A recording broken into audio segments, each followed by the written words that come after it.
Okay, so this is recording everything now. So it records our conversation. Not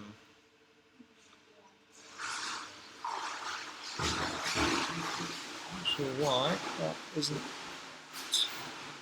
working. I hope it's recording anyway.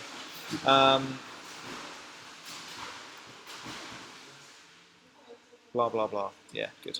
Okay. I did this the other day, and I got to the end of it, and I hadn't recorded any sound for some reason. So I just got to make sure now. Okay, so it's recording everything you say.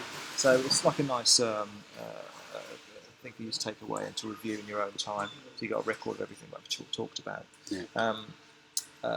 We'll obviously go through your footage and we'll look at the various elements of your stroke which can be improved, and also look at drills, and then we'll get you back in the water and go through the particular things that we've kind of we've discovered. Okay. Obviously, you swim with the squad at the moment. You are potentially about the fastest in the squad at the moment. And we had a chat before we started record to say that you learnt as a child and went to county level. Mm. Any idea? What was your specialism? What was your kind of freestyle? Freestyle, yeah. was it? Wham butterfly. Okay.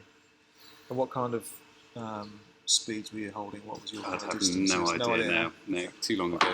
Yeah. Okay. All right. Well, you've got a CSS of about 120, 128 at the moment, 129, something like that. So a good level, and that's without much. We haven't done any technique work. We haven't done much swimming since you were a child. So it's all kind of good signs that you're at that level straight away. Obviously, we've spoken in the swim squads, and there are some things I've identified in terms of your stroke, which we can get stuck into and try and work on. But obviously, this will help us kind of pin down what they are. And like you say, you've never seen yourself on video before, so it's going to be interesting for you. Yeah. So, what do you think is going to be? What do you think is your main issue? What do you think is the thing that's going to hold you back in the water? Not too much, really. I think my arm recovery, which we said before, was a bit low to the water, but I'm trying to keep my arms a bit higher now. Okay. I just wanted some sort of comparison to sort of say I'm on the right track or Sure. not going right. Or Okay. yeah, I don't know. I do feel I cross my arms a bit occasionally when I get tired. Particularly, I end up sort of crossing over. Yeah. Yeah. Okay. When people get tired, they do kind of whatever's the faults get exaggerated. Okay, so let's start to play it through. There is a certain sequence of events that I go through. There's a certain sequence of things that I look for, and that's because most swimming faults, there's a chain reaction. So, for example, if you lift your head up, then people's legs will drop and things like that. So we look at things in a certain order. So let's have a look at you side on first of all. Now, the first thing we see here is high recovery. Now, that is a high recovery. Okay. And that's obviously, I've given you feedback on your stroke in the squads, and is that as a result of something you've been trying to work on since then? Yeah. I've been concentrating on that. Yeah. So you asked about open water swimming earlier, and that will certainly help in terms of open water swimming, because it obviously gives you clearance above if it's choppy. We looked at your stroke rate as well. We'll have a chat about that separately, because your stroke rate is quite slow. It's down at 55 strokes a minute, which is quite low. But we'll have a chat about that in a minute. So at the moment, good high recovery. I'm looking at your head position. You're looking quite forwards there. You can see the line of your goggles. So you're looking in that kind of area there. Yeah. It's neither a good thing or a bad thing, but it's something that we kind of keep an eye on just to see how the rest of the body positioning reacts to that. Let's clear that off.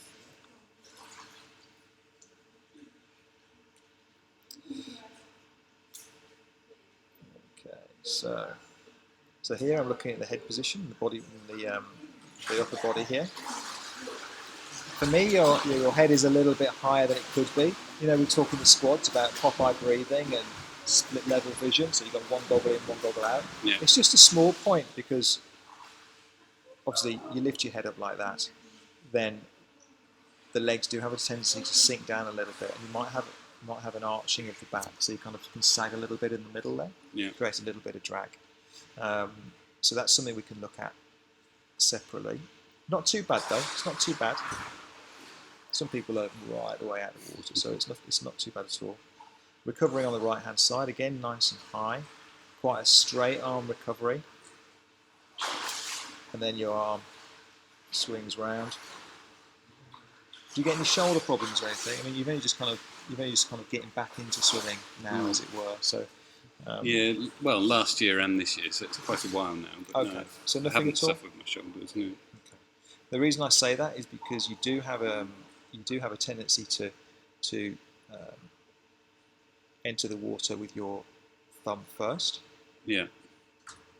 Which normally means that you're putting some pressure on your shoulder here. Okay. Because you're rotating rather than going in straight. You're coming over, and you're putting pressure on this part of the shoulder here. If it doesn't cause you a problem, it doesn't cause you a problem. They used to teach. I think I was taught to do that. They used to teach thumb first entry, whereas that can, if you do over longer distance, if you're swimming 7 days a week and doing some of the mileage that some of the kind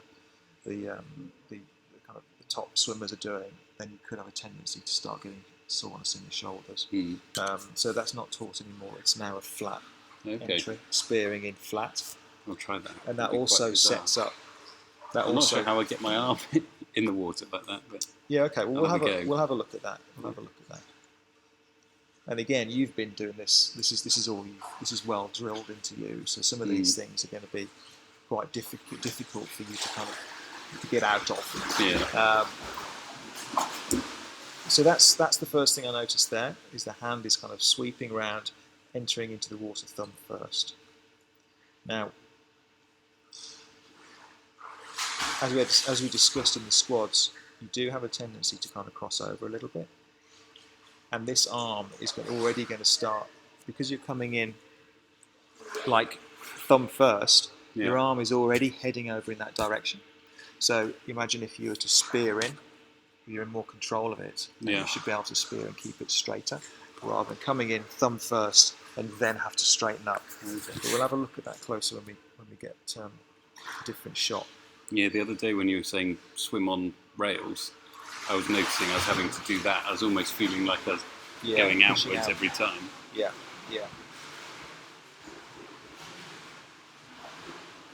So there's the same thing on the left-hand side. Look, very much thumb first entry.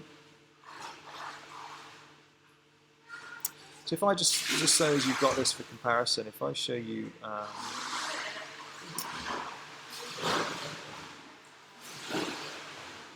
I'll show you John O'Van Hazel. John O'Van Hazel, I don't know if you know of him, but he's a multiple Olympian. He's the guy that Mr. Smooth is modelled on. Oh, right. Have you seen the cartoon Mr. Smooth? This is him.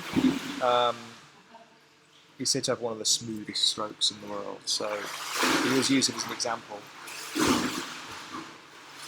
So if you look at the way... Dead flat and punching. Yeah, so he looks like he's about to enter thumb first, and he's got a similar hand position to you, but by the time his hand actually enters the water, it's flattened out again. Spears in straight. I mean, look how straight that is. Yeah. His arm recovers high. So it's an elbow-led recovery. So not so much an open water straight arm recovery, more of an elbow-led recovery. Do you know what I mean by when I say that? Yeah. Well, I think so. I think that's what I do. Yeah. I end up looking a bit crabby halfway through. Yeah. So if I show you again, just for comparison, it's always good to see these different people. Okay.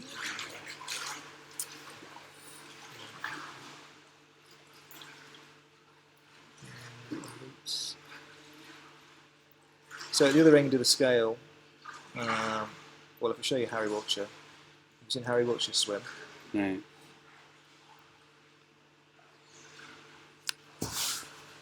Yeah, blimey. Yeah? He's one of the fastest triathlon swimmers. But only with one at arm? the moment. He's got one arm coming over the top and then... Breathes on one side. So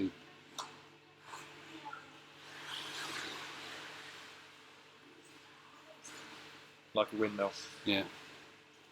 But a super efficient catch pulled through under the water and a very high straight rate. So I'm just showing you him as another end of the spectrum. So this is an open water swimmer. This is more of a pull style.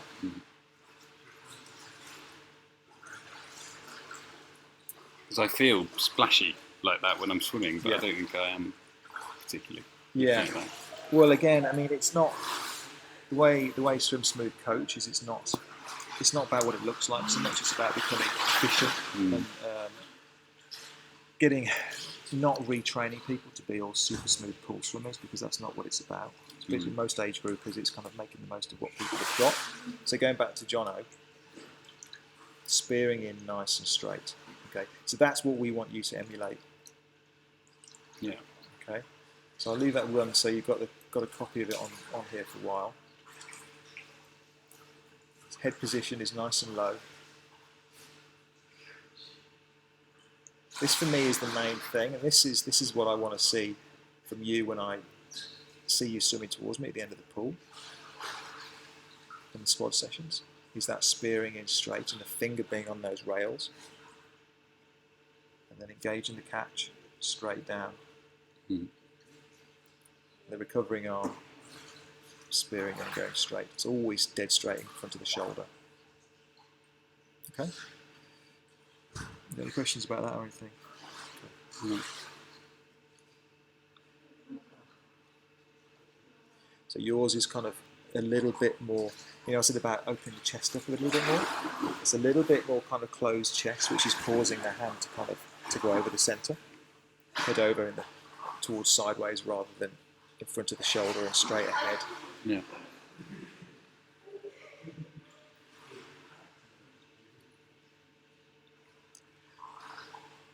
There's only fine adjustments, and half the battle is knowing what you should be doing. I think we'll be able to make some good progress today once we get you back and get you working on this. So under the water then, what I'm looking for here is to see if you're holding your breath first of all. Have a look at your body position. Now, I said to you about your head position. You're looking quite a long way forward there. I drew the line on before. The line of your goggles is kind of looking this way. Yeah. Your head position isn't high in terms of looking up, lifting up, but you have a tendency to look forward. Just even looking forward makes the legs drop a little bit. Okay. If you look at your legs, they're not as high as they could be. It could be nicer if you were more horizontal in the water. Okay. So, does it matter if I splash with my legs when I'm kicking? I think I'd try and keep them down not to, but I don't think I'd struggle to get them up. You know what I mean? So they're coming out a bit, but... Yeah, I mean, you do kick quite wide, and this is caused by the front end, what's happening at the front end, which we'll have a closer look at in a minute. Yeah. You're not kicking out the water, particularly. Occasionally one foot might come out. Just playing this through a little bit. Yeah, just having a look to see what happens at the front end here. I've lost the front end to of the watch. arm. Yeah, so what I'm looking for here, I'm looking to see what's causing the scissoring, the splitting of the legs there. And what it is that there's a little bit of loss of support at the front end. So what I mean by that is if I show you Rebecca Adlington. So Rebecca Adlington, if you look at the way she recovers, sorry, her as she engages her catch. I have to use this arm. So nice and straight. She's got the support of the lead arm there, and she engages the catch, and she's getting this propulsion and the purchase on the water. Whereas if you look at yours, I'll try and find a better shot actually. If you look at yours, you're leading out in front, so your lead arm is pushing out in front, but what's actually happening here is you're pushing down. Yeah. So rather than getting that high elbow and using that as a paddle to push back, if you look at Rebecca, Yeah. she's got that, she's using all that to push herself back. Yours Push myself is up. pushing down, which means you're pushing yourself up. Yeah, which means your legs will drop. Okay. Okay, so we need to. Some of this is related to your setting up the catch, which again is the recovery. So a little bit of loss of support at the front end and pushing down on the stroke. Very obvious. I'm pushing right down in the water. Yeah. So if we look at when we start to get propulsion, and this is great for you because you're already going pretty quickly. If we can get some extra propulsion there and reduce your drag down a little bit, then there's free speed there. So what you do have nice is you've got your fingertips just tilted down, which is good because you're starting to we're in a position to start to engage the catch. Some people have hands up or elbows down. You're in a decent position there, but we just need to get that catch engaged. Is that just a case of bending my elbow at the end doggy of the paddle, doing loads of doggy paddle drills, get yourself used to being in that particular position. Sculling not so much because you're already like that, but definitely doggy paddle to get yourself used to stretching out, high elbow, pushing back. So push down, down, down. I mean, it's not really until there that we're starting to actually kind of get something going back this way. Yeah. So that's where I'd use most of my energy, but I'm actually pushing myself up rather than forwards. Yeah, absolutely. Absolutely. Like so, recovering arm. So all the things with the legs and the body position we can fix by fixing the front end of the stroke here, because they're just following on from what the front's doing, they're providing balance. So here we go. So I'm actually just looking at this and seeing how it recovers, because I thought it might have just started to pull out early, but it's not too bad actually. Okay, so recovering in, we want to get this straight. We want to get this arm straight. Entering the water and spearing straight. We want to get rid of this bend at this point here. Because it goes in bent and then it straightens out. We want it to go straight and straight. And again, that's down to the recovery and the setup. So, pushing down again. Pushing down again. We want to have that elbow bending. Pushing down, pushing down, pushing down. And if we have a look from, see if I can find it.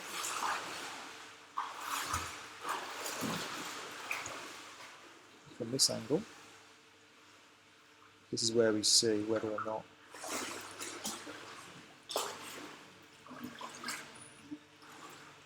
well, we can see it's not particularly bent at that point, but we'll play it through. So there's the hand spearing in, going in and then going out, pushing down, and look how straight that is. Okay, so that should be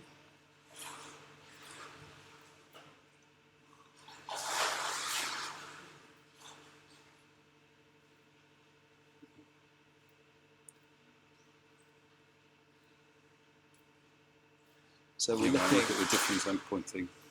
Yeah. So you get used to the same moment in time.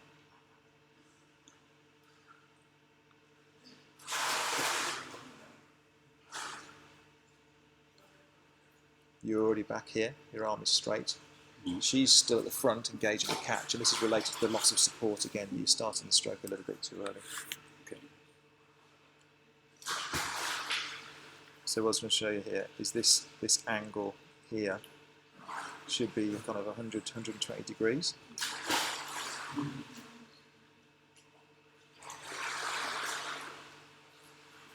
Whereas if you get you to the same point, I mean, it's 180 degrees there, isn't it? And quite straight on that arm as well. Yeah.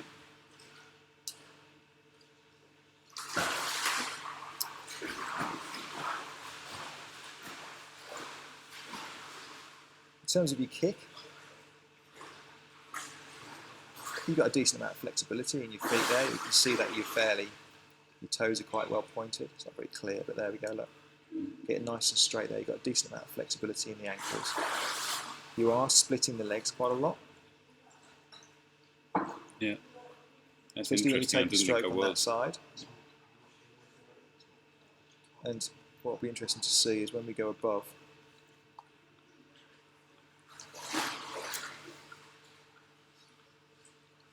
Let's just find it.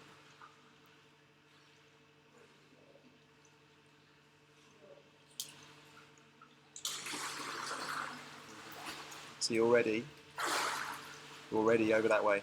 Yeah, I'm taking a stroke. Yeah. And because I'm crossed, is that why my legs are then? Yeah. So they are balancing up this. So if you get this nice and straight, the legs will stay closer together naturally. You don't need to do any work on that. And that is caused by not getting the shoulder blades back. So almost a little bit of over rotation there actually. You're almost on your side. You should be kind of 45 degrees in the water.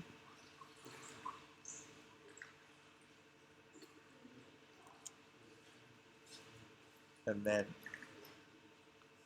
you can see the kind of comes from pointing over here. Straight there, but we're getting a big twist in before we actually get to that point. Yeah. Which could be moving forwards. Same thing there. Yeah, same thing there. So it's just kind of straightening you up, tuning. If we straighten you up, you'll have a better straighter hand entry. We then tune up your catch with doggy paddle. And that's something you're going to have to go away and practice. Yeah. So you get yourself drilled into getting this elbow high. They will sort out the legs. So it's predominantly working on the front end of the stroke. Okay. We can have a little tweak of the head position. My legs there. Yeah. So like Yeah. And again, if there's a little bit of loss of support at the front end, caused by a little bit of timing, the timing is out because of the way the stroke is at the front. If you sort out the front of the stroke, it will automatically improve your timing, which will mean that you won't lose the support so much, which will mean your legs won't split. So it's all kind of related again.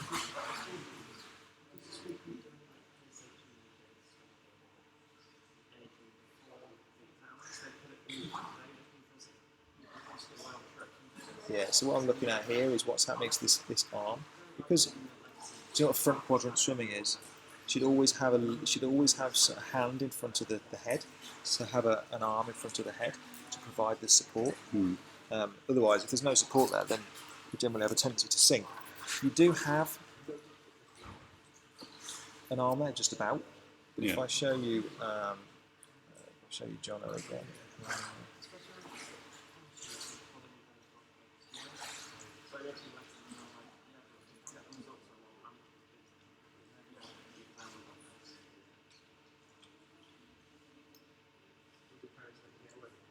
In fact, his actually doesn't look that much different, to be honest. I think he copied me. Yeah. Yeah. There's actually not a huge amount of difference on there. Yeah, I think yours is just. I think it's just the things are just kind of a little bit out of sync. Again, caused by the timing, the rotation of the stroke. But you can see how it's rather than straight and stretched out. Well, he's straight in his body. I'm bent like a banana. Yeah. So what we're going to do is we do these drills in the squad, but what we don't do in the squad hugely is, because of the nature of the squad, is you can't give detailed one-to-one feedback on the way the drills are being performed.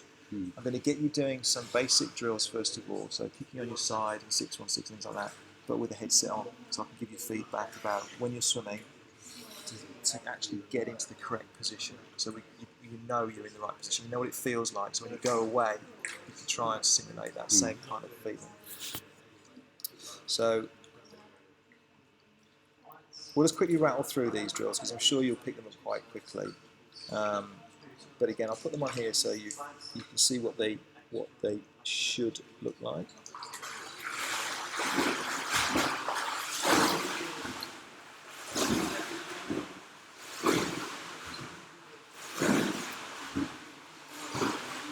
So it's completely on its side, arm nice out straight, out and straight, fingertips slightly dipped. And I said your fingertips, you already do that naturally anyway. Nice and relaxed. The lead arm stays high when it takes a breath. We don't want that to drop every time we breathe.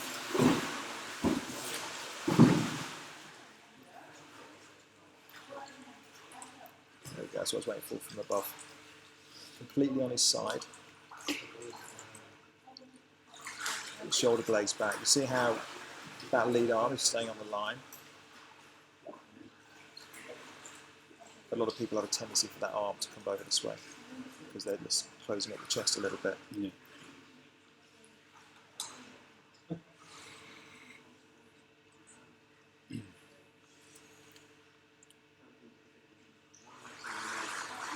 Just quickly, so again it's on here, 616.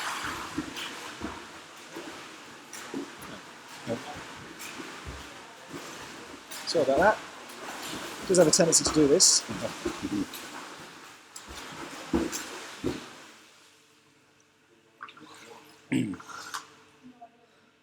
It doesn't lose when it's done to that point, does it? No, the recording application is something different. So So it just runs in the background, so it'll record all the crashes. It records everything else.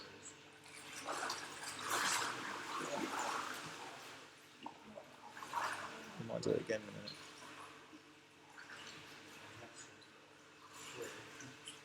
minute. So a nice controlled stroke.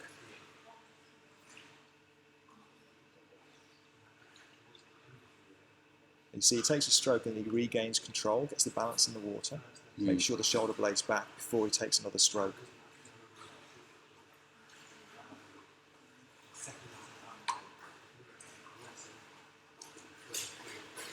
Okay, so we'll do that, and then what we'll look at is the javelin drill, which you haven't done in the squads.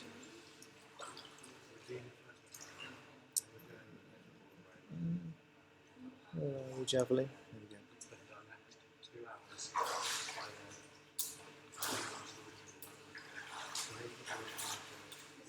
So kicking on the side, but with the freestyler paddle. And the freestyle. Have you used the freestyler paddle before? The pointy one. Don't think so. I've got the big flat round ones. Okay. The freestyler paddles have got a point on them, so like that. Yeah. One of those. And it's got a keel on the back. And it's only got a single finger loop, and what that's for is so that because you've only got one piece of rubber holding onto your hand. If your hand is in the correct position, you can feel the paddle moving, especially the keel. Because if your hand is not straight, of course the keel wants the paddle to go straight. So you can sense where you should be. So it just helps you keep that straight alignment. And this is what's really going to help you. Is that's basically kicking on the side with the paddle. It's the same thing. Right? But then what he starts to do is stroke. Okay, so he's spearing. He's normal swimming, but he's breathing away from the paddle. So when you breathe, just one paddle on. Yeah. So when you breathe, you're focusing on keeping the arm. The arm. When you breathe, it's normally this arm which will sink or pull down straight. So you're focusing on having that arm straight out when you breathe. Okay. Not letting it drop down.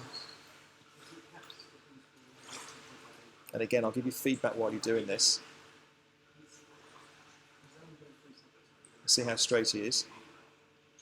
Extending forward in front of the shoulder. Those three simple drills, if we get those nice and tidy, and then we combine those with, again, it's a basic drill, but they do work if you do them correctly. There's the doggy paddle drill.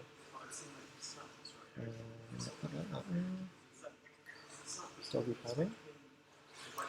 In fact, if I just go straight to doggy paddle.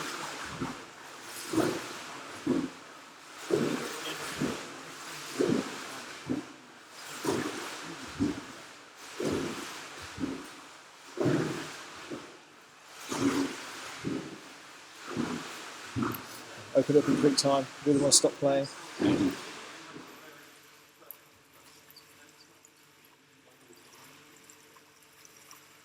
Okay, so you can see we're mimicking the extension out the front. And then I'll have to pause it like this because I can't do slow-mo on this thing. Okay, a little bit. Come on, computer. Stay with me.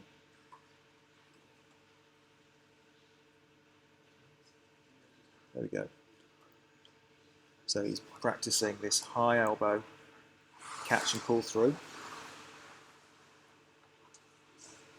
It's not working very well, I'm afraid, but yeah, I'll play it full time so you can get that on there. If anything is reaching a little bit too high, you should reach a little bit lower. But it's reach and roll, reach and roll. Okay? Yep. That's all we should work on for now. Go away and practice these things, and then have another look at you. But I'll see you in the squads anyway as we go. All right? Any questions, Ryan? No, that's good. Let's get in there. Let's get in there. So get your fins on then.